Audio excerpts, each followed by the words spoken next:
Welcome into the 12 Talk podcast. My name's Josh, and with me, as always, is my podcasting partner in crime. If you're new to our channel, hi, welcome, beyond the new. Feel free to like and subscribe. We've got a fantastic show. We've got a mid-season roundtable here with two of our favourite guests. We've got Viens from Seahawks Forever, and we've got Bryce Coutts from the Hawks Eye podcast. We're going to be discussing all things from the start of the season with our opinions on how it's been, our favourite games, surprising players. We've got our mid-season player awards as well. We'll talk a little bit of trade rumour and who we'd really want the Seahawks to trade for to bolster this team. But before we do that, Mitch, how are you doing? Are you okay? I'm doing very good. I'm just trying to share our stream to the Discord and just blacked out my entire room. No, doing really good. Life's a bit hectic at the minute, but at least our football team is consistent and providing the good vibes and keeping me sane for once. Yes. Am I really saying that? Am I really saying that about the Seahawks? Yes, you are. And it's going to be great to talk about with these two as well. Again, if you are new to the channel, by all means, you can like, subscribe, hit the notification bell, and you can use that QR code up there. If you want to scan it with your phone, it'll take you straight to our link tree and you can find everything there. But without further ado, let's hit this intro and let's bring in the guys.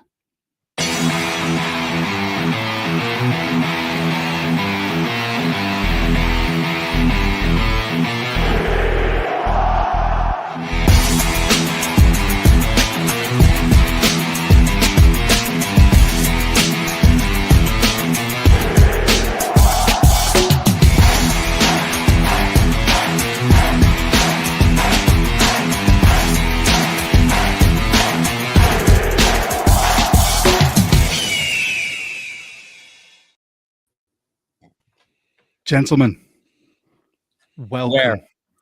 Where? There's at least one here. Come on. Guys, thanks so much for coming on the pod. You guys have been two of our most recent guests. We just love having you on. And this seemed like a perfect opportunity for us all to talk about where we are at the bye. And I know we were talking off air. We've all got some opinions, some thoughts about where we can go and what we can do. But before we go any further, obviously you guys are sharing this to your streams as well. But for those who may not know, do you want to introduce yourselves, Bryce? Yeah, so I am Bryce Coutts. I run the Hawks Eye podcast. I was affiliated with another podcast prior, the Hawks Zone Rundown. I'm no longer affiliated with that program, but started my own. And played college quarterback. Now do this for fun and absolutely love talking Seahawks. Diehard Seahawks fan since the day I came out of my mother's womb. Nice. Damn. Graphic. I don't know how I follow that. My name is Viens. I am a former sports reporter, journalist, play-by-play guy who started dabbling in podcasts about 7 or 8 years ago, and now I do it full time. And I can do you one better, Bryce, because I'm much older than you. And so I was there when the Seahawks came out of the womb, and I have been there from day one ever since they were born. So gotcha. There you go. And for those who don't know us, we're the 12 Talk podcast. We are the UK Seahawkers Booster Chapter official podcast. We've been doing this for 2 years now, as we were affiliated with another podcast as well. And linking up with you guys is always a pleasure. I just can't wait to get into this. I'll be very, very honest. Thanks to everyone who's joining in. Some of these comments are amazing. This first one that I spotted here, Avengers Assemble. You hit me right in my Marvel geekdom there. Right.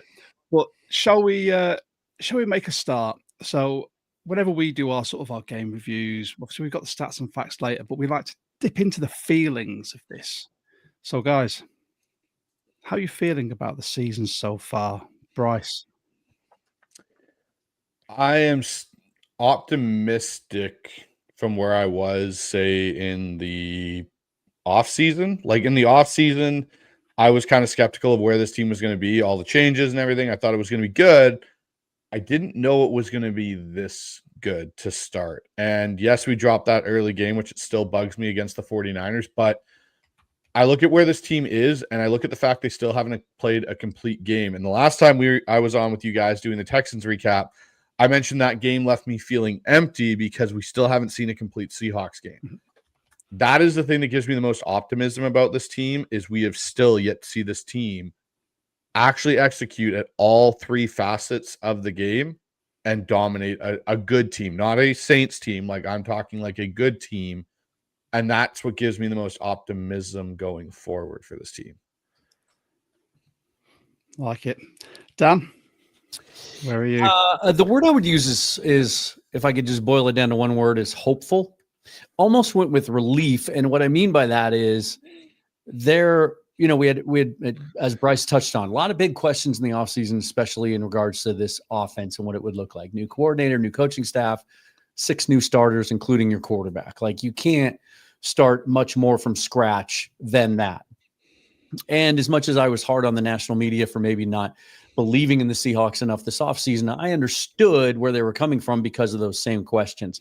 And so to sit here 7 games in and see how good this offense has been, and as much as we can nitpick a thing here or a thing there or a play here or there, like they've consistently, even week 1, which, we still have a lot of stress about, like the signs were there. And then since that week, we've just seen it build and grow each week, and it's happening before our eyes. The development of a franchise quarterback that just a couple of months ago, we weren't sure what the future was going to look like. And an offensive line that's been so maligned over the last several years, 7, 8, 9 years, take your pick, coming together and playing at a level we haven't seen here in a very long time and allowing this offense to be as functional and successful as it has been. Those were the biggest questions. And so to see that happening before our eyes and pairing it with this defense that is looking every bit as good as we thought it was going to, and without all 11 preferred starters on the field at the same time, which I think we're going to be able to see on Sunday. It's really, really exciting. And now you can kind of take a deep breath at the bye and start to dream a little bit on where this team might end up. Yeah. Mitch, what are your thoughts? I think we're every bit the contenders that some people thought we would be. I think that the one real stat that backs that up is the fact that we're 5-2, and the 2 games we lost were a combined loss of 7 points. It was 4 points against the Niners. It was 3 against the Bucks. So even when we're getting beat at the moment, we are right in the game. So it's a 5-2 record that could have been a 7-0 record, honestly. I think we are right. We are right up there, and we deserve to be top of the division right now. We're 5-2, joint with the Rams, but we've looked every bit as good as they've looked, and people are really going on about the Rams. So, yeah, we're contending. Yeah, I agree with all your points. I think it's one of those where the start of the season there was such little expectation due to new OC, new quarterback. We expected the defense to be good, just the way they finished the season last year. And as much as some of us have given Harbaugh some grief, where special teams last year weren't great, they're starting to come to the fore as well and make some big plays for us. I think there's a sense of optimism, which is so weird to say as a Seahawks fan, about where this team is heading, because we're starting to see, as Bryce said, and Bryce said it in the Texans show with us, we've not had a complete game with all 3 areas playing outstanding. But it looks like it's coming.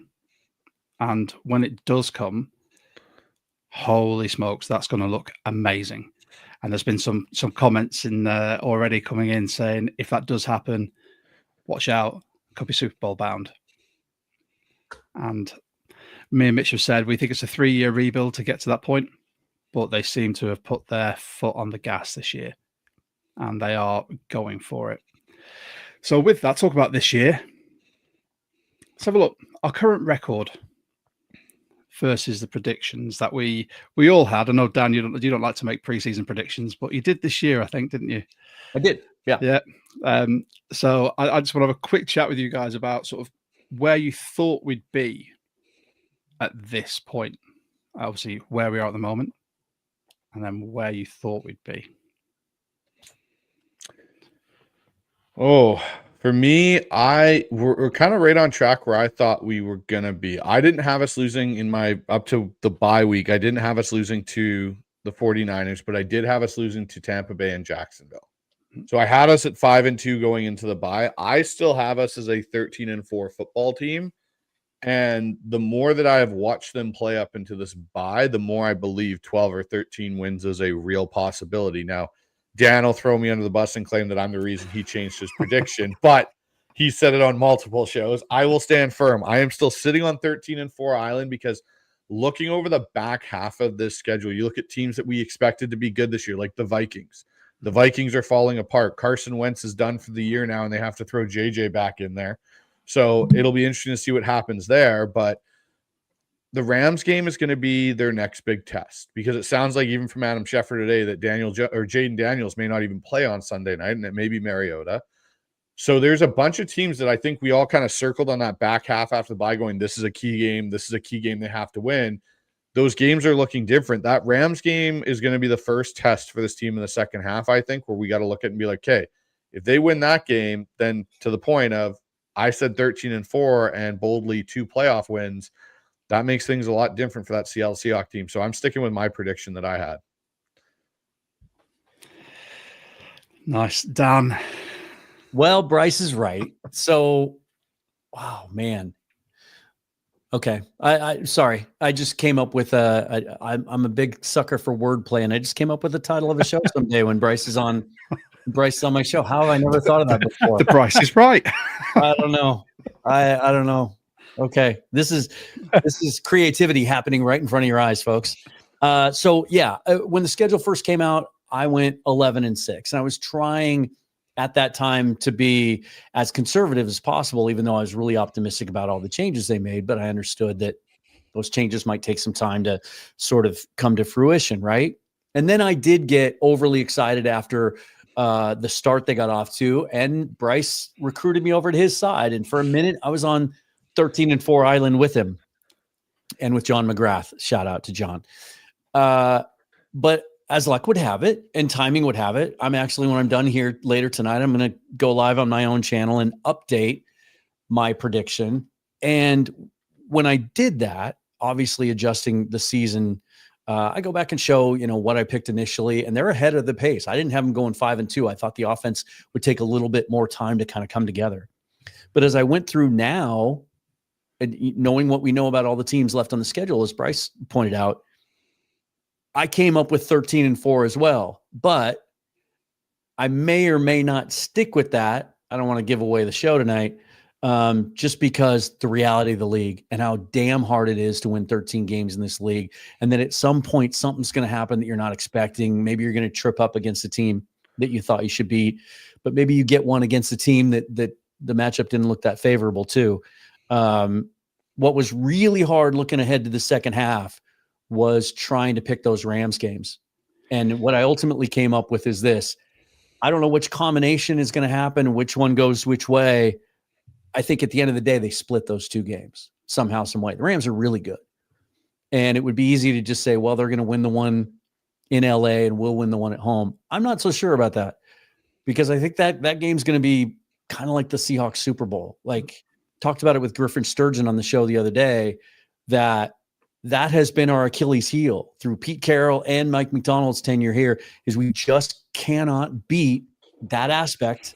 Bryce and I have talked about this recently. In fact, on Ask Coach Bryce, we haven't been able to compete with that aspect of their offense that's so dangerous. And that is Matt Stafford living in the middle of the field and hitting those intermediate to deep middle of the field routes that they've just carved us up with game after game after game. And that the defense now finally, personnel and scheme-wise, especially with the emergence of Nick Emenwari in the middle there, may finally be built in such a way to be able to hinder some of that, take some of that away from the Rams. They're just really good, and this league is really evenly matched, and every week's going to be a dogfight, except, I don't know, maybe week 17 in Tennessee.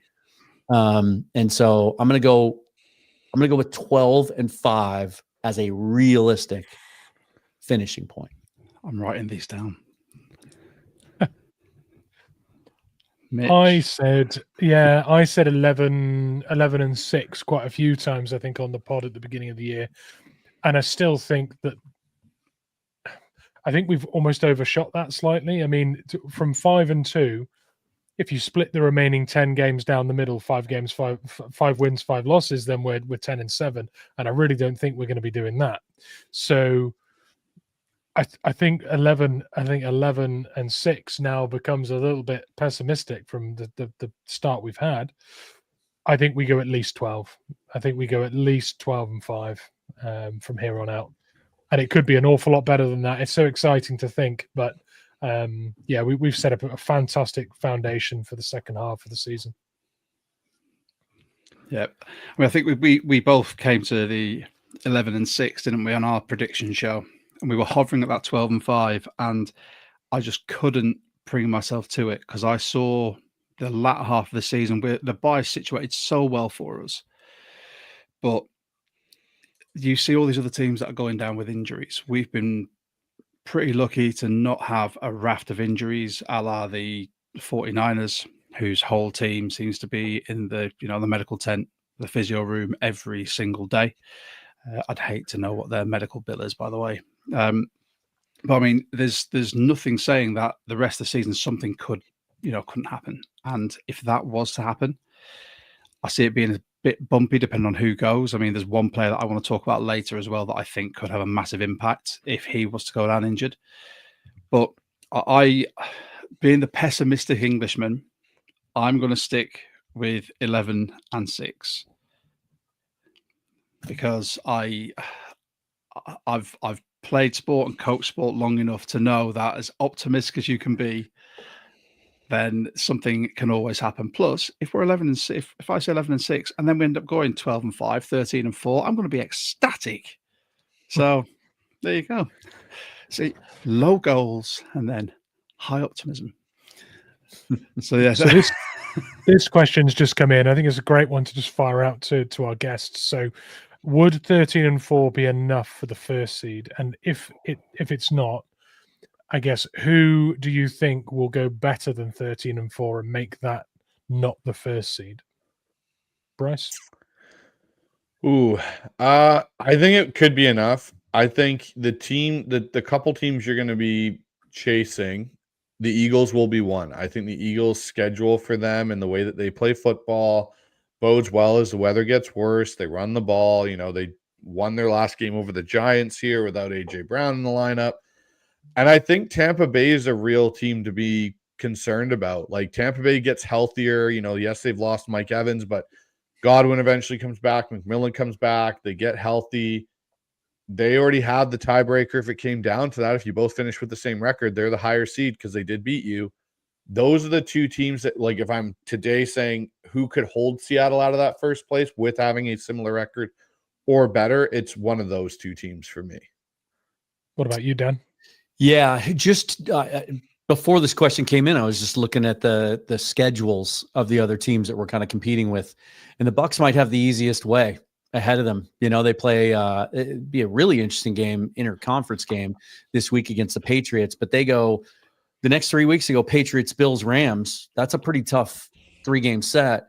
But then it goes Cardinals, Saints, Falcons, Panthers, Dolphins, Panthers. That's how they finish the season.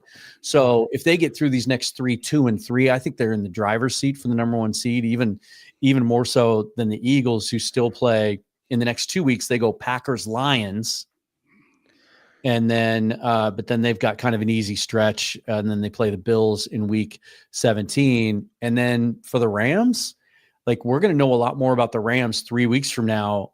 4 weeks from now, really. They have an easy one coming out of the bye. They got the Saints this week at home. But then they play, and this bodes well for the Seahawks as well. They play at the 49ers the week before our matchup with them in LA. And that's going to be a revenge game for them. Obviously, it's going to be a very emotional, very intense game for them because of what happened the first time around. And then later in the schedule, before they play the Seahawks on Thursday night, they play the Lions the Sunday before, one of the most physical teams in the league. So I think their road might be a little tougher. I think the Buccaneers kind of have the best pathway to the number 1 seed. And unfortunately, that means tiebreaker. So I would say I'm not a betting guy, but if I were to bet, I think the number 1 seed is going to be tough for the Seahawks because of some of the unfortunate tiebreakers that are already working against us. I've got to say, if there's another NFC team that would get number 1 seed, I'd be happy if it was the Bucs. I am a Baker stan, and I think he has been phenomenal for them. Well, and if you have to go on the road to play a playoff game, I mean, Florida in January is not bad.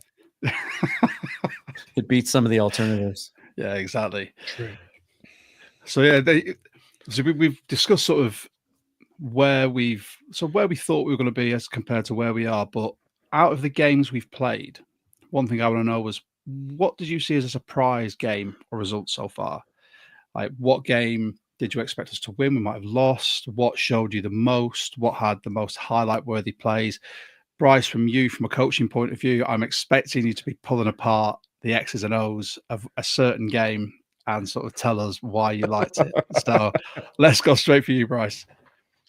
So the game for me that I actually liked the most was the Tampa Bay game and the Seahawks versus Bucks. And the reason for that was I really thought that was one of the few games this year where our offense, even though our run game wasn't great, it allowed Sam Darnold to operate at such a high level in that game. We're talking about a quarterback that completed 80% of his passes, 4 touchdowns. The tight ends were involved. AJ Barner was involved greatly in that game. JSN went off in that game. We saw his, kind of abilities really on a more national level than I think some people maybe thought at that point in the season.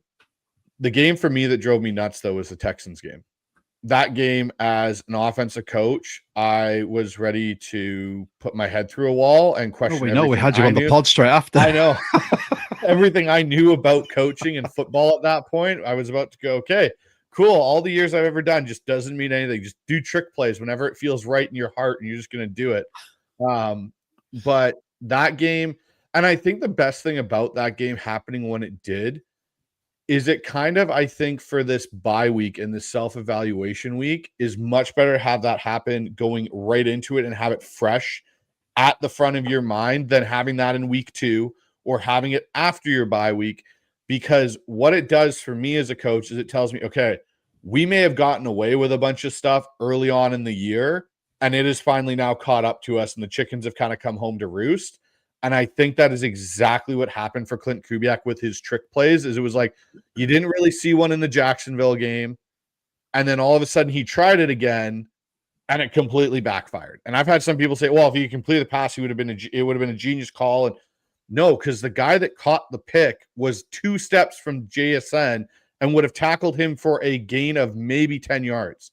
That is not a fantastic trick play that goes, "Ooh, look what I did. This was brilliant." So for your question, Josh, those are the games for me that stand out the most. I could have predicted you were going to say something about the Texans game. You were fiery on our last pod. Right, Dan.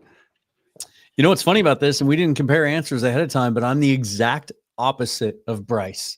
Like, my most disappointing game is the Tampa Bay game because I just never, even with some of the injuries we were facing that day, just never anticipated a complete and total no-show from our defense. Didn't think we were going to see a game like that this year where we give up 35 and we can't even force a punt and the other team just kind of runs up and down the field against us.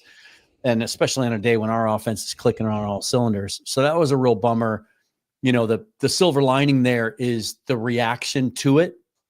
You know, Coach McDonald coming out afterwards, putting it on himself, saying, hey, that was all on me. Didn't have a good enough plan. Didn't make good enough calls. Since then, he has absolutely been in his bag to the point that Leonard Williams has accused him of being a little bit of a soothsayer, you know, talking about how they come off to the sideline sometimes and congratulate him because it's like he knows what the offense is going to do now ever since that. So that's my biggest disappointment. And then maybe the most encouraging game to me, and this is just how my brain's wired, is the Texans game, because this was a team that was leading the league in points allowed at 12 a game. Everyone was talking about how they might be the best defense in the league. They were coming off a bye with a chance to figure out a way to stop us. And even though we played like crap, turned the ball over 4 times, the play calling, as Bryce mentioned, was probably, I said it after the game, I think it was my least favorite game of Kubiak's so far. And yet, and with them having 2 weeks and one of the best cover corners in the league to figure out a way to stop JSN, and they couldn't. And we were still able to move the ball And if it wasn't for our own self-inflicted wounds, would have blown that team out, given all the advantages they had coming into the game. I thought that told me quite a bit about who this team is and where they are. Like it. Go on, Mitch. I'm going to open up old wounds here and talk about the 49ers game that we opened up with. I think so long ago. I agree with you, Dan. And the thing is, we're looking back at that game now. If you watch the way we played in that game and you watch the way we played since that game, it doesn't look like this year's Seahawks team at all.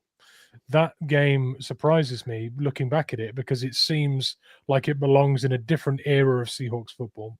We look a far better side since that game, and I kind of wish we'd turned up with a little bit of what we've got right now in that game, because we lost by such a small margin in such an important game. And you touched on it as well, Dan, that the playoff implications of losing 2 games so far and them both being divisional games or conference games. I wish we'd given that one a little bit more of the juice that we've had since that game. So yeah, it surprises me that we played so badly considering what we've seen since. Yeah. It's always a tough way to start the season, anyway, wasn't it?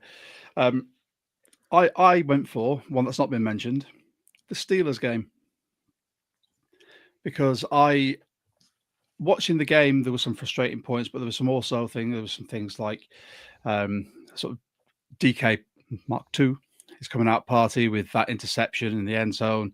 You look at so Darnold was 22 for 33, 295 yards. You actually had an effective game from Ken Walker, which is something that I have mentioned a lot on our pod, that he's not been effective this year, but he rushed for 105 yards. And then when you look at the fact we spread the ball around to 6 different receivers, including Walker, it's where you could really start seeing how the offense was going to play. And then you had 3 sacks, 8 QB hits, and the 2 interceptions. I had this down as, in our preseason predictions, I'm pretty sure I had this down as a loss, because the Steelers always come to play. Obviously, we all got burnt by the Super Bowl appearance, but that was less the Steelers, more the refs.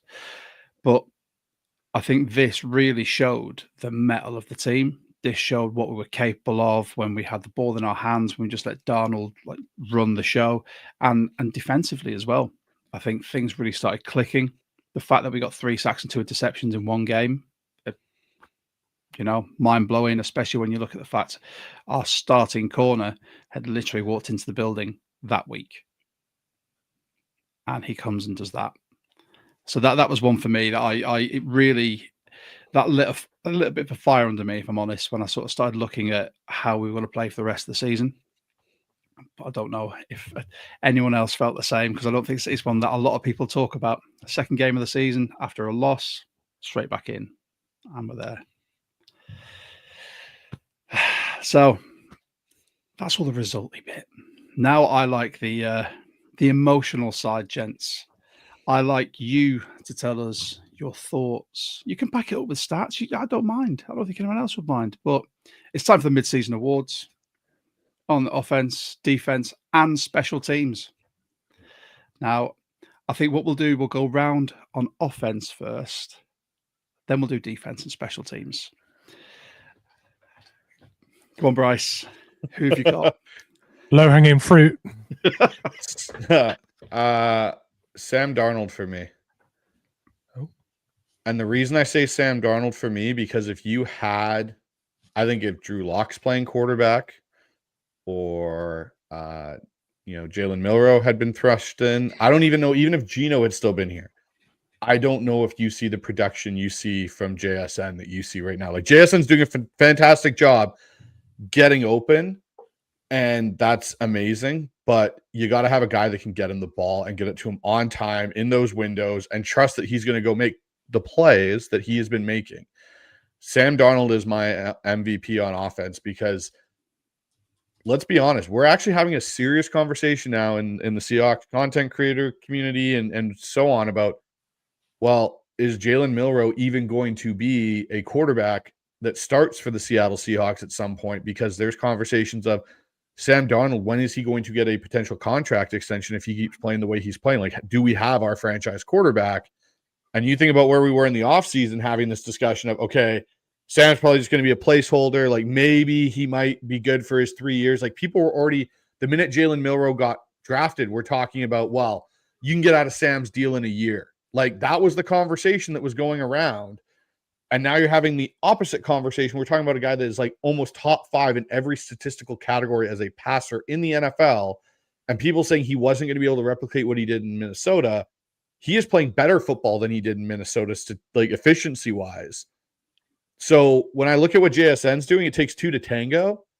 You need a trigger man that can make those throws and get the ball to you and keep the offense on the field and not turn it over to give JSN those opportunities.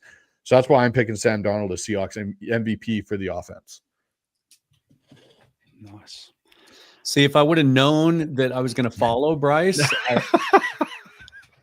knowing that he's the quarterback guy, that he would go Darnold. But you know what? It doesn't matter anyway because I have JSN. Like I get everything he just said. I just think that the fact that he's embraced a change in his role. And that every single week, every defensive coordinator is geared towards figuring out a way to stop him. And even with some of the best cornerbacks that are out there that the league has to offer, and yet they haven't been able to, I think speaks to him. We just came off our bye week. He still leads the NFL by about 100 yards in total receiving yards. And, Sam's been phenomenal. And just to piggyback on what Bryce was talking about, he's top 5, 6, 7 in every single individual category that you can even think of. And yet he's 25th in the league in attempts. Like that's how good Sam has been. But JSN is just on another level. And I think, this offseason, when all those lists come out during list season, right? Top 10, top 10 receivers in the league, top 5 receivers under 25, whatever. He wasn't on any of those lists. And we all kind of felt like it was a slight, but I think most of us also felt like, okay, we kind of get it, right? Because there's a lot of great receivers out there and he hasn't really had that one big year. Well, now he is. And I don't think there's any question moving into next offseason where we're going to be talking about this guy when it comes to the other receivers in the league. He's been that good. Agreed on both fronts. This is going to be a difficult one because we didn't actually... Usually we talk before a pod, and I'll be like, right, give me your answers so we don't repeat. So I'm intrigued to see now, Mitch. Your boy has got to be up here. Like a true professional, I've tiered 4 answers for each of these. So whoever gets taken and goes off the board, I've got another answer. I bet I know which way you go. I bet I know which way you're going to. I got a feeling too. I'm not going to do it. I'm not going to. Are we not going to be able to shout your boy? We are if you do it. But I'm going Oots. Oh, I'm going to go Oots because, and I'm just going to say Oots. Oots. 2 games. Yeah, but they were our running game's best games. There is nothing like following Oots through a hole. He is just an absolute. He is the catalyst in this offense when it comes to meshing everything together. The best things happen when Oots is out there forcing the holes and getting up to the next level and just causing mayhem. We have not been the same since Oots, and I've not enjoyed a game as much when Oots isn't playing. So for me, in the absence of being able to pick JSN or Darnold, I'm going to go Oots. Even if it's just because he's been the biggest surprise impact or surprise package. And you know I love that pick. We love some Oots on here. You're going to go Zabel. Now. So many candidates. I've got you down, don't worry. But I generally thought, so those who are new to our pod, Mitch likes to make predictions. He's our draft guru, and he's been right on at least 1 pick, 3 picks now. Has it been Mitch 3 picks? Yeah. And you shouted out AJ Barner, so he's now called Mitch's boy AJ Barner on our pod, and I thought that's who you're going to go for. That's who you were talking about. Okay. But no, I am going to shout out Gray Zabel, because I think Gray Zabel has had a transformative effect on this O-line. When you look at how much bad press from national media, from the fan base, our O-line has had for the last decade, you draft a guy in the first round and instantly he's come in and this whole line has looked better. You look at how well he plays next to Cross. You look at the majority of the big running plays are off to the left. And that's because they're going behind Cross and Zabel at such a frequency. I mean, he's not allowed a sack this season, and he's a rookie. Like, that's mind-blowing. When you think about some of the sort of interior D tackles he goes against, and he's not allowed a single sack. I can't fathom the transformative nature of that draft pick, and I think it's going to be one it'll carry on going forward. I hope John has now realized that you can draft interior D linemen high. You might be able to trade for them as well, and we may see some more coming. But with that, I think we've got some other things to talk about afterwards. So there we go. Darnold, JSN, Boots, and Gray Zabel. Now, let's mix it up for the defense, because I feel obviously Dan had to follow you, Bryce. So Dan, for the defense, let's start with you, and then we'll go to Bryce. Okay, Fair. I'm glad you wanted me first, because again, I think I know the direction a lot of you would go if in a vacuum, if given the choice. But I'm not going to go there. I'm going to go Byron Murphy. I think the second year leap that we're seeing from him is kind of everything we were maybe unrealistically hoping for last year as a rookie.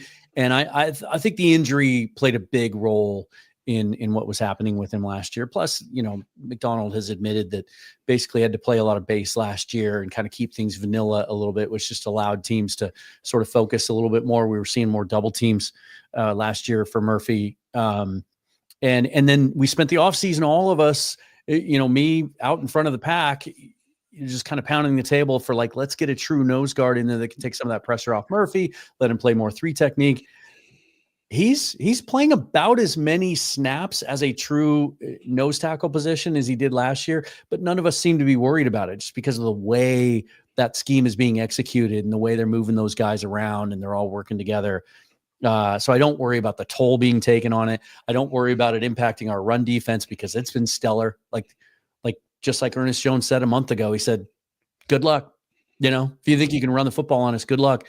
And now we're starting to see that pass rush juice out of Byron Murphy. And people are starting to take notice of the drop knee technique that was so cool on his college tape and actually translates to the NFL. I think for anyone that might have been concerned last year that it wasn't as good as we hoped in his first year, I think now they understand this is a special player who has an opportunity to play at a all-pro level at some point in his career. And we're seeing that ascension and just how great of a young player he is. And young is the key word there. I think he's still only just 22 years old. That's ridiculous, isn't it? Bryce, who have you got for us, dude? Well, I think everyone would expect me to go with Big Cat or Ernest Jones, but I'm not. My MVP for defense is DeMarcus Lawrence. And the reason I say it's DeMarcus Lawrence is we saw the impact without him in the lineup. A prime example being that Tampa Bay saved the season in a way. Yeah, 100%. And we saw the immediate impact of getting him back in Jacksonville.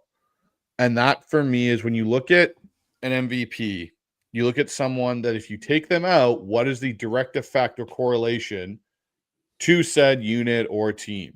We took DeMarcus Lawrence. Our run defense wasn't as sharp, especially on the edges.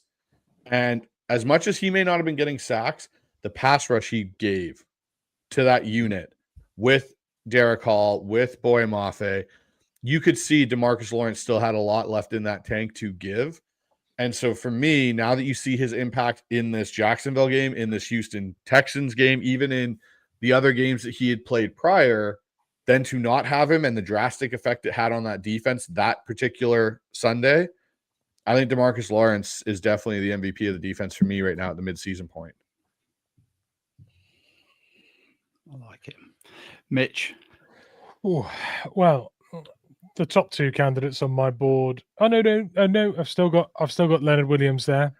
I think Leonard Williams is still the leader. Well, he's one of 3 huge leaders on this defense, right? We've not seen Love in the backfield as much. He's not been there, and he was such a big leader for this team. Leonard Williams always was, but didn't need to do as much because Jay Love just seemed to put that team on his back. He's been a brilliant leader. He's been incredibly consistent. He's still eating up double teams and causing havoc, and everyone is feeding because of him. Even when he doesn't feed, everyone else does. His levels of effort and consistency are, for me, unmirrored in the league. He doesn't get the plaudits he deserves, truly. And he's there doing it. And yeah, I just love Leonard Williams. Yeah, I think Big Cat again is one of those transformative players, and he's been just outstanding since we got him. Like I said in our pod about the Texans, though, no one's going to talk about him for a Defensive Player of the Year because he's up in Seattle in the Pacific Northwest, and unfortunately, that's one of those where people only look at, oh, he's got 18 sacks this year, which is ridiculous. I'm going to talk about a player who has already been mentioned in the chat, who I spoke about, a transformative player on offense. Michael, it's like you've watched this show before. I'm pretty sure Josh won't go Reek. I might surprise you, you know. But no, I'm not going Reek. I'm going to go with what could be classed as low-hanging fruit here, but Ernest Jones. Right, we talk about the transformative effect of Gray Zabel on the O-line. The transformative effect that Ernest Jones had on our defense last year when he came in can't be understated. And he's carried it on this year. 3 interceptions already this year. From middle linebacker, he's everywhere. He commands this defense. And a defense with so many leaders as well. When you look across the board from Julian Love at safety, from Witherspoon, from Lawrence, Big Cat, Jay Reed, he leads this defense. I think he is, someone put it in there, he's the straw that stirs the drink for me in the middle of this field. And I think Dan said earlier about having Emanwari in that backfield as well, which is going to help cover the middle. I think Jones is doing that as well. And it's something that has been so understated about his game. And you look at whenever you put people next to him, last year it was Tyrese Knight. This year, Drake Thomas is balling out. Just the confidence that they play with next to someone like Ernest Jones. He may not be a week-to-week captain, but he is 100% a captain of this team. And I am so glad that we got him. And he wants to be in Seattle for the rest of his career, which is music to my ears. I mean, Daniel Jeremiah's latest thing is every week that he goes on local radio here for his weekly segment with 710 Seattle Sports, he says right now Leonard Williams is Defensive Player of the Year in the league. Period. He should be. Yeah. He should be, but then when it comes to the vote for it, will he get them? Yeah. And that's always the issue. We have this. There's the long running story of Russ was never MVP candidate. When you look at some of the seasons he had, is that because of where the Seahawks are based? Who knows? I do think it'd be a massive slap in the face, or it could just be something else to stoke the fires for Big Cat if he doesn't get it after the season he's having. Yeah, hopefully some of the national voices will kind of give him some momentum. Brian Baldinger's another guy that's been really outspoken about the fact that nobody's playing defensive tackle better than that guy right now in the league. Yeah, Baldy's breakdowns of him are fantastic as well. I think Wilson was never going to win an MVP as long as he was making Subway adverts. Just putting that out there. Nobody's making that vote. No one's turning in that card after seeing that advert. I'm sorry. Unlimited, yeah. It's that's what did it. It was the Mr. Unlimited. That's absolutely awful. Right, special teams, special players, special plays. Bryce, I'll let you go first on this one. Okay, so for me, it's Chaz Surratt. Nice pick. He, to me, has been probably one of the more impactful special teams additions we've had in the first couple seasons, I'd say, or like probably the last 4 or 5 seasons, I'd say, for our special teams unit. And the reason I say that is he's on almost every unit. He's in and around the ball. It's usually him or Brady Russell that ends up with the tackle. He made the key springing block for Horton on the big punt return that we saw in the Saints game where he completely annihilated the last man, which was the kicker. So for me, it's Chaz Surratt. obviously you could say Myers or Dixon, but I think Dixon has been underwhelming this year, and Myers again has missed some field goals he should have made. So when I'm looking at special teams, I'm looking at guys that prevent things from happening, and Chaz Surratt's probably been there with Brady Russell for me. I like that. Dan? I'm going to take some liberty with the parameters here. My most outstanding person on special teams is Jay Harbaugh. Everybody wanted this guy fired in the preseason because of a couple of bad punt returns in the preseason. Like these units as a whole have been outstanding. Is anyone playing better at special teams than the Seahawks? Like overall, right? They've blocked kicks. They have a punt return for a touchdown. They have figured out a way to scheme kickoff returns to the point that they are a consistent part of the offense and the field position that they're handing them. I just think they've been outstanding as a whole, and I think he needs some credit. So I'm here for it. Love that. Well, Mitch. Bryce said special teams is about preventing things from happening, right? He made that comment just now. Well, do you know who's preventing something truly awful from happening? Torrey Horton returning punts, because that means we haven't got D. Williams on the roster. That, for me, is the sole biggest upgrade on last year, is the fact we are not hiding behind the sofa every time we're returning a punt. There was a period last year where, honestly, I felt we were most vulnerable catching a ball and running it back. That was the biggest glaring hole on our roster. That is not a factor anymore. And we have Torrey Horton to thank for that. And also, I think he held a record beginning of the year, wasn't it, when he'd scored 3 touchdowns as a rookie on...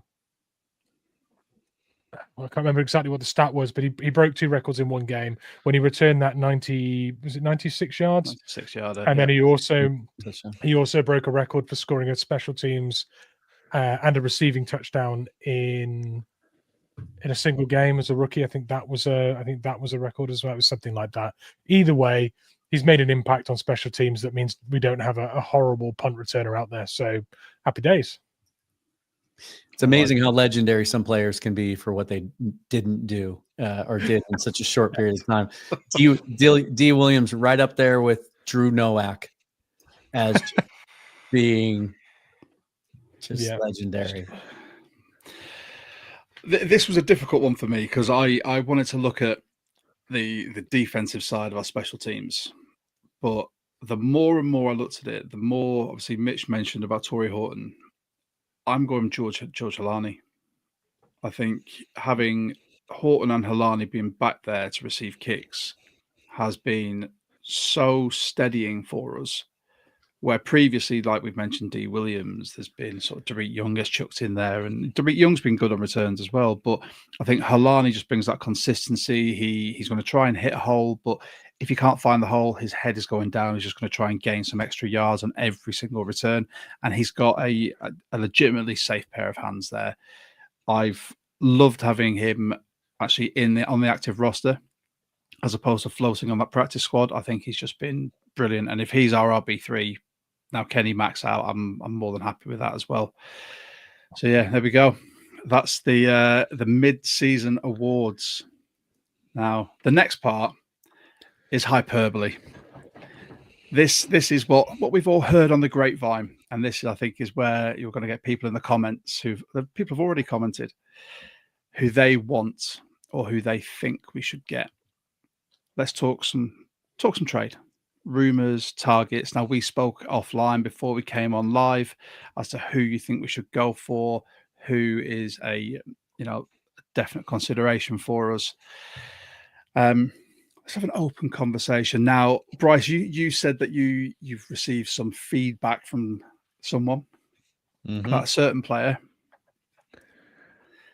Let's talk about that. Okay, we'll talk about that. So yes, I have heard that Seattle could be interested in acquiring Jackson Powers Johnson from the Raiders because he is a guy that is very disgruntled in Vegas.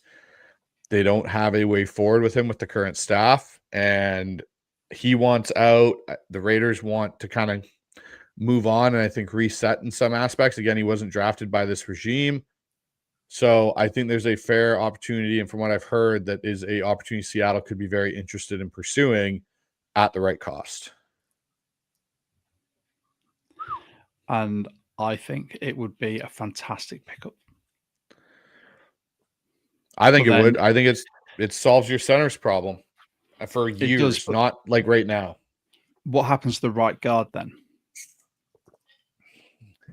I don't know if there is an answer to the right guard on this roster right now. As it currently constructs, I think you're kind of, if you move Sundell over, I don't know if Sundell's better off in that spot than he is at center, because some of the issues I've seen with Sundell, and I'm a big Sundell advocate, me and Dan both are things that I think are just limitations for him in general. I don't know if they get better with him moving to guard. It may help Anthony Bradford out a bit, but again, I don't think Anthony Bradford is the right answer at right guard. I think your right guard option will either be a potential free agent or a draft pick next year. I agree, and I think this line is playing so well overall, right? Especially in pass protection, you don't want to mess that up too much. And so, if you have an opportunity to get a clear upgrade like JPJ, a guy who was incredibly high on coming through the draft process, and it should say something about how much I like that player's game, that I do think he would be an immediate upgrade over Jalen Sundell, a guy that I like. But when we start talking about maybe swapping out both those positions, I think then you're really running the risk of messing with some of that continuity. I think what you bank on is when this line tends to run into trouble, and Bryce and I have talked quite a bit about this in our breakdowns, it's because the sum of the parts in there, right? Like Bradford has his weaknesses, but we're able to kind of work around some of those. Sundell has his weaknesses. We're able to work around some of those in a vacuum, but the two of them together sometimes causes issues. If you were to put Jackson Powers Johnson in there at center, his most natural position where he's the most comfortable, he's much more physical with a much stronger anchor than Sundell. That's where he gets into trouble. He's athletic enough though to get to the second level, a little bit more like Oluwatimi in that respect than Sundell, but he can do it. But because he's so much stronger and more physical, I think he's a better complement to what Bradford already gives you at the right guard spot, and that you can get through this year with that, and then you evaluate it again. I think if you genuinely have an opportunity to get this guy, and I can't believe, and I say this to people all the time that throw trade ideas at me of just how to go improve the offensive line, teams don't trade good young offensive linemen.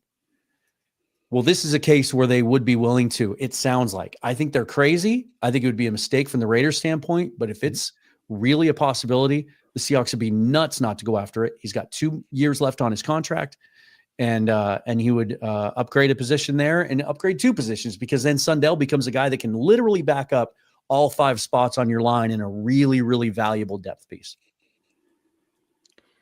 Yeah, I completely agree. Dan, I think you were on one of our pre-draft pods, and we were talking about sort of the center options, and JPJ was one of your draft darlings there, same as Mitch as well. Mitch pointed him out, and I wouldn't be mad at it. I think when you have someone like Sundell was obviously thrust into the limelight at center because of Olu's injury, and let's not forget, we're talking about all the trades. We've not actually seen Olu consistently with this O-line in a competitive game.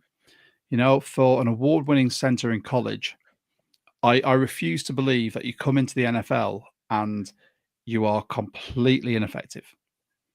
We've got an award-winning cornerback who, when we drafted him, I said outright, he will not be a cornerback in this league. So we've taken the talents he has and moved him to safety, and I think Kobe's been fantastic there. I think Olu deserves a crack here. I do think, like you said, upgrading at center is never going to be a bad decision. I think the right guard spot, but someone's put in the comments there that right guard play, I think it's, here we go, Kevin, right guard play is bad league wide this season, to be honest. So, and someone else has asked about Teller, but I think what Bryce said, and anyone who's coached your units within a team, it's all well and good moving 1 or 2 players, or 1 player preferably, but if you blow up what is essentially 40% of that O-line, then the cohesion's not there. These guys have been training all off season. They train together. They've been together in the facility. I'd love to see JPJ, but I don't want to see more than just him. Are there any other trade targets you guys would be looking for? Mitch, anyone you'd want to go for?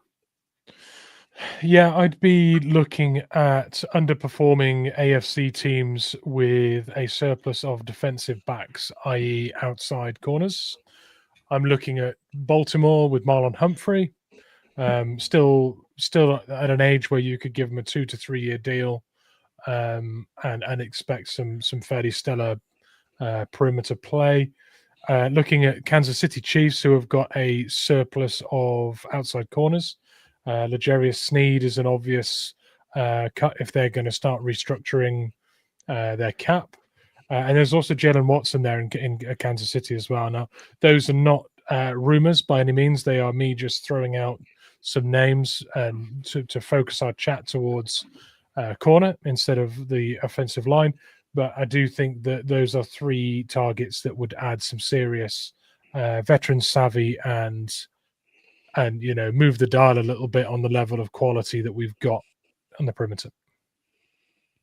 Agreed. Are there any other positions that sort of? I know everyone speaks about middle linebacker ad nauseum.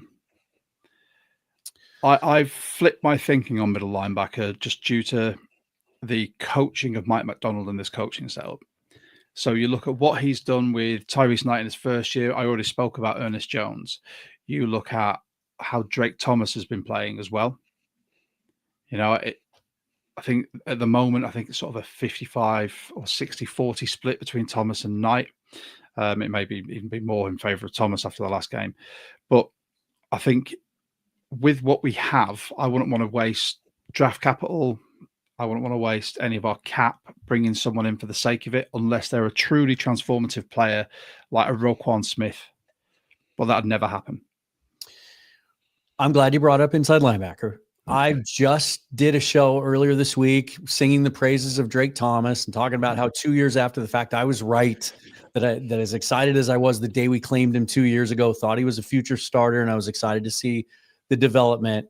But that being said, you don't get an opportunity very often to get a guy like Logan Wilson, who's in the physical prime of his career, with a very reasonable contract, wouldn't break the bank, a guy that is considered one of the best coverage weak side linebackers in the league, but can also still come up and thump in the running game.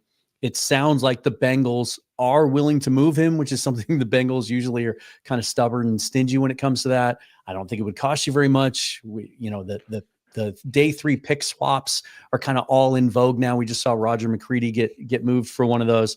I think you could do something like that. If you have a chance to get Logan Wilson and add him to this group and have Drake Thomas now be your depth, I would do that in a heartbeat. And one other note on JPJ, I think any deal involved there, if you want to craft a deal that makes sense for the Raiders to get rid of a young, good offensive lineman, has to include one going back. And so, you guys had a nice discussion about Oluwatimi. I think it would make a ton of sense for him to be involved in that deal if you're going to acquire Jackson Powers Johnson from the Raiders. Christian Haynes could be another possibility, but I think Olu would make a lot more sense for them. So the only reason I would say, and I'm just going to say this, the only reason I don't think Olu makes sense for the Raiders is because for their point and purpose right now, I agree, Olu going back could make sense for any other team in this situation, but the Raiders have exclusively been playing Johnson at guard. Mm-hmm. They view him as a guard. I think it would be Christian Haynes going back the other way if you were going to make a trade there, because you're replacing a guard for a guard in their eyes rather than that guard for a center.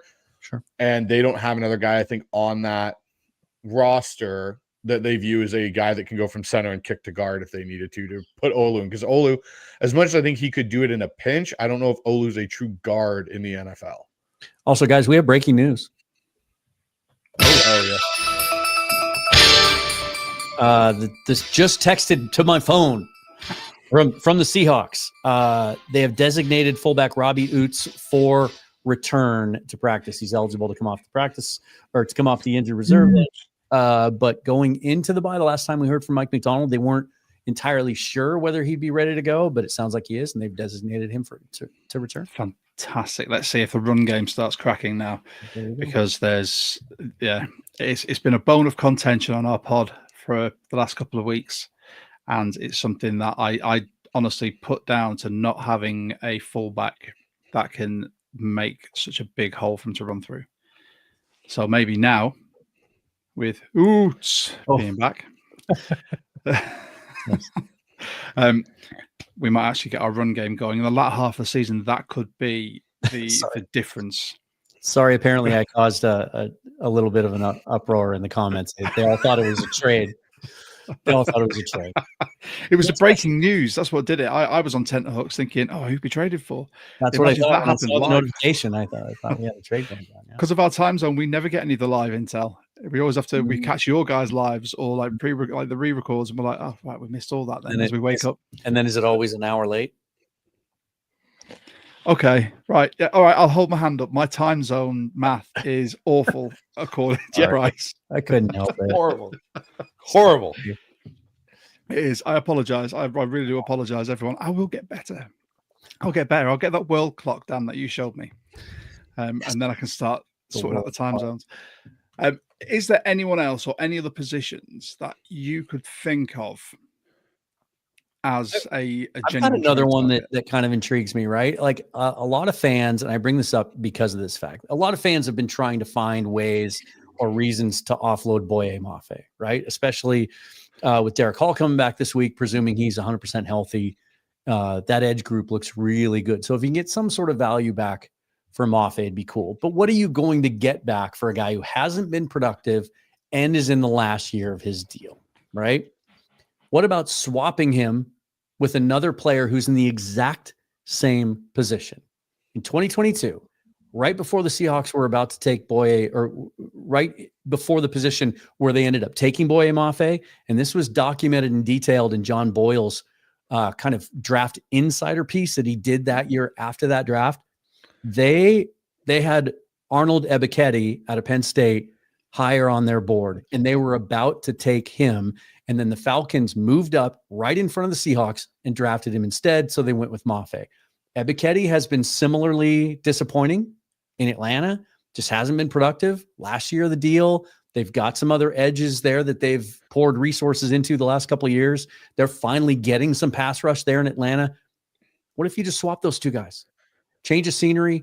Maybe they get something out of Ebiketie that they didn't get out of Mafe, and going into the offseason, now he wants to be here, and that's another young edge that you can kind of sign long-term. Just a thought. I'd love that. A straight swap. Sometimes just a change of scenery is what a player needs, and I would not argue with that. Mitch, you were talking about a lineman that you'd particularly like to trade for. Was a linebacker from the Bucks. From the Bucks. I've spoken a lot about Nakobe Dean from the Eagles, but that's a player that I think would add a serious amount of juice to this defense. In his absence, they've drafted a lot of linebackers for multiple roles, and he's now back in and getting snaps and flying around. I'd really like Nakobe Dean. I think he plays so hard. He really looks like a Seahawks linebacker, and I think we're just still a bit thin there. I know Drake Thomas is looking really great, but I can't help but feel like that should be a player that comes in on blitz packages and plays as a backup to someone with a little bit more NFL experience, or a bit more physical talent. I think while we're talking about trades, it's worth noting that ESPN came out with an article today by Matt Bowen and Jeremy Fowler about ranking the top 25 players who they felt could move. And it wasn't all just spitballing. It was based on things they're hearing from around the league. And there are two things of note here. They do not list Jackson Powers Johnson as one of their 25, but they still, regardless of the fact that I think all of us for the last couple of weeks, especially since the Texans game, have said, I think most of us anyway are kind of leaning towards like, let's keep Reek Woolen this year. He can help us win whatever we're capable of winning this year. Let's hang on to him through the end of the season. They still list him number 4 on their list of players, top 25 players they feel like could be on the move. And they do it because they have an anonymous quote from an executive in the league who says they've been wanting to move him for a while. He doesn't fit what Mike McDonald wants to do. So there still is that out there and that possibility that's being reported. Rick Woolen, JPJ, and a pick. Just put it out there. I'm just putting this one up because Kevin has mentioned Kayvon Thibodeau 3 times during the comments. The comments on this pod. We have to if you comment anything 3 times, we will put you on the screen. There you go. That is a pledge. That will also drum up a lot of comments for our algorithm. So that is what we're doing now. See what you're doing there. Kayvon Thibodeau. For me, Kayvon Thibodeau's not a guy I would take, and I'd say briefly why. At the moment, we're rushing for a lot, and we're rushing for that typically would deserve a double team. They are an absolute handful for teams. They are winning more often than not. They're generating a lot of pressure. Kayvon Thibodeau is not necessarily the kind of guy that is beating his man one-on-one or eating double teams. So I think if you traded for someone like that and paid him, because that is essentially what you're saying here, if you trade for Thibodeau, you're paying him. I think you sign yourself up for another player, a bit like Maffei, that doesn't necessarily fit the rush for sort of jigsaw puzzle. So Thibodeau for me is not the exact fit, but he is a talented boy, and he is athletic, and he'll find a fit in a really good scheme. I don't think it's the way our D line's shaping up. I don't think it fits. Don't know what everyone else. It's funny though. In this article, they also list. They say their predicted chance of Reek getting traded is 50%. Then they name 4 teams that they think could be good fits and potential trade partners, and they're all 4 NFC teams. The Seahawks are not trading Riq Woolen to another team in the NFC that could potentially be a playoff team. It's not happening. I have one last name to add to this group, and it may stir up Seahawk fans, but I think it's probably the most realistic addition lineman-wise if we were to get a lineman, and that's Wyatt Teller out of Cleveland. And I know it'll stir a bunch of angst from people because of what happened with Chenna Nwosu, but, I had Corbin on my show. Corbin talked about it. Teller's got a good reputation as a good locker room guy, and I'm pretty sure him and Chenna can bury a hatchet 2 years now almost, or a year after it happened. And if you went to Chenna and went, hey, look, this guy comes in and helps us get closer to a Super Bowl or a deep playoff run, I don't think Chenna's going to sit there, especially on the deal he's on, and go, there's no way you're bringing him in. I won't play with him, because I think Seattle will turn around and be like, okay, bye, Chenna. Like, we'll find someone else to rush the passer. Like, this is where guys get over this stuff really quickly if they just have an honest conversation. Wyatt Teller would help the Seattle Seahawks because he also brings a veteran presence to that O-line. So he's someone I'd be interested in if Seattle was looking to upgrade at one position on the O-line. My only concern, and we might need to get Curtis Allen in on this one, is his cap hit this year would be pretty nominal. It would be about it looks like about $4 to $5 million, and then prorated by half the season, right? So that's nothing. But then he's got 4 void years tacked onto his deal. His dead money cap hit next year would be almost $30 million. I don't know how much of that. I'm sorry, that would be this year. Next year it would be 19.4. And you actually lose money against the cap. You would lose $9 million and a $19.4 million cap hit. I just don't know with the void years how much of that is acquired by the acquiring team as opposed to left with the trading team. So we'd have to figure that out. I just want to sort of bookend this part of the pod with the amount of people asking about Max Crosby.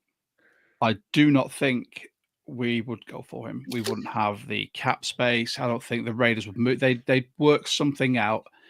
If that meant getting rid of someone in the back office, Pete, Gino, whoever, to keep their prize player.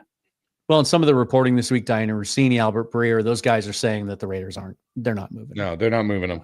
No, it's not happening. Why would you? And with that, it sounds like the Bengals are also still not willing to move Hendrickson even in the last year of his deal. And now he's hurt. So that complicates matters too. I pity those 2 players. So we'll round off the trade talks in the pod with our predictions. Now, we've already given what our season predictions are going to be. Now, I'm going to put a little spin on this. Knowing the games that we have left, can you foresee any surprise wins or losses? I know we're all looking at the Rams. We've got the Cardinals again. The 49ers, the last game of the season. Are there any games you think could be sort of like could trip us up? I think the Colts game, which I don't think anyone had circled at the beginning of the year as a trip-up game for Seattle, that game is going to be tougher than I think most people anticipated at the beginning of the season. I also think the Falcons game could be an interesting one for Seattle. That's going to be one that they're going to be, I believe, in Atlanta for, depending on who's playing quarterback. But those are two for me that I've kind of got circled where I go, Colts definitely going to be a tougher opponent, especially with the way Daniel Jones is playing. Jonathan Taylor looks rejuvenated down there, and that Falcons team plays well some weeks and then completely is like Jekyll and Hyde and plays horrible other weeks. I think those two team games for me on the back end of the schedule, outside of the obvious Ram ones, are ones I look at and go, it'll be really interesting to see which Seahawks teams show up that day. See, I look at that game differently. I've in my rest of the season prediction, I've got that as a loss, and not because I don't think we can match up with the Colts. I think the Colts are legit. They're leading the NFL in point differential by quite a bit. They're really balanced both sides of the ball. I just had to find losses somewhere in the second half. And because of how well the Colts have been playing, I just figured that would be one to pick. The one that I would think, if you're asking about one that maybe unexpectedly might trip them up, I think that Cardinals game 2 weeks from now has all the makings of a trap game.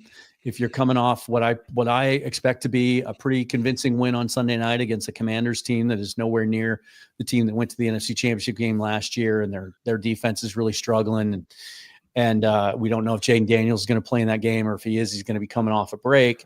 Then I think, with the Rams looming the following week, and as much as we've been able to handle the Cardinals, they might look a lot different in 2 weeks. It might be Jacoby Brissett instead of Kyler Murray, or it might be a rejuvenated Kyler Murray if he comes back after sitting for a few weeks. That kind of has sort of the classic makings of a trap game, and one that I'd be a little leery of. Mitch? I'm going to be Captain Obvious here, but the Rams games can go either way. We could win both, we could split them, we could lose both. Honestly, I can't call it. All the possibilities then. All the possibilities. I mean, I'm not. I mean, you're asking me for a prediction. I'm telling you, I can't call it. But I do. What I do think as a prediction is that will define a lot of our season. Those Rams games. It feels like we're on a collision course with the Rams, and those two games both feature in the second half of our season. So.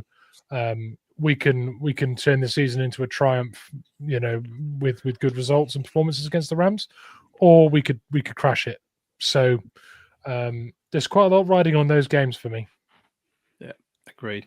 I've got the first Rams game down as a loss, and then we beat them in the second one. I just think we're going to go in there with the swagger of how we're playing, and I think they're going to get one over on us. But I think that might pull it out of the bag for the last game. So with that. That is our mid-season roundtable pod done. We'll wind it up here, chaps. I want to say a massive thank you. Can I throw one little tidbit in? Because yes. I kind of left everybody hanging a few minutes ago, but I asked ChatGPT what the contract would look like for Wyatt Teller, and got my answer. So I was correct about the cap hit. It would be barely over $3 million for the rest of the year. And then after this year, the 4 void years, those are 100% the responsibility of the original team. The Seahawks would have a clean cap if they cut ties and moved on from Wyatt Teller at the end of this year. So it would literally cost you next to nothing to acquire him, outside of obviously the draft pick compensation that it would take to get him. So it could be a $3 million rental. Mm-hmm. Well, there you go. I mean, before we wind up, guys, I want to say a massive thank you. Let's go round the round table. And everyone sort of say what's coming up, where people can find you. Bryce.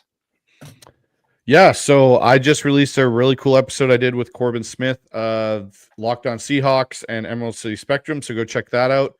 I got 2 interviews coming up, one with Jeff Simmons of Real Hawk Talk and one with Greg Bell of the Tacoma News Tribune. So those will be out. And then Wednesday night live, and I'm sure Dan will mention as well, we have our live Seahawks Syndicate show with Brandon Kane and Mookie Alexander joining us, where we'll kind of do exactly this. We'll have a mid-season roundtable recap and kind of look at the forward into the potential of what this team could do in the back end of the season. So that's kind of what's got going on over on the Hawks side. Nice. Dan?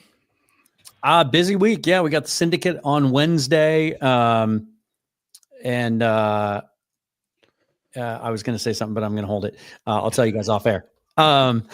Because I just don't think I should share it. Stacey Ross is going to join me on Wednesday from Seattle Sports 710. Really looking forward to talking to her for the first time. And then big official relaunch of the Patreon page where everything's going to be under one roof now. Seahawks forever, Mariners forever, audio, video, my Substack, everything all rolled into one, including a new Discord where we can all keep the conversation going day in, day out. So that'll be, look for that announcement later this week as well. Nice.